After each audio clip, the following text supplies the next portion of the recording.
You can see, the photo has been successfully restored.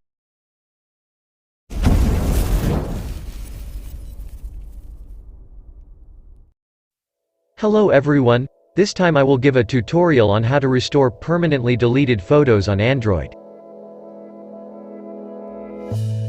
You can see, I have deleted all the photos in the gallery. Now we will try to restore it. The first step, you first download this application. You can download it in the Play Store or at the link in the description of this video. If it has been downloaded, all you have to do is open the application.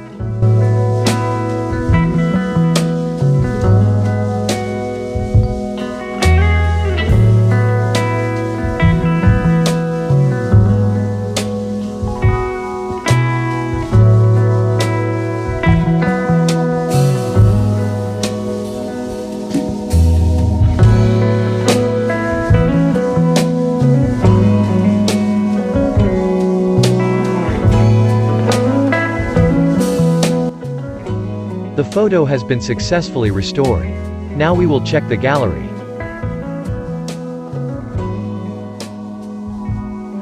You can see, the photo has been successfully restored. Thanks for watching and good luck.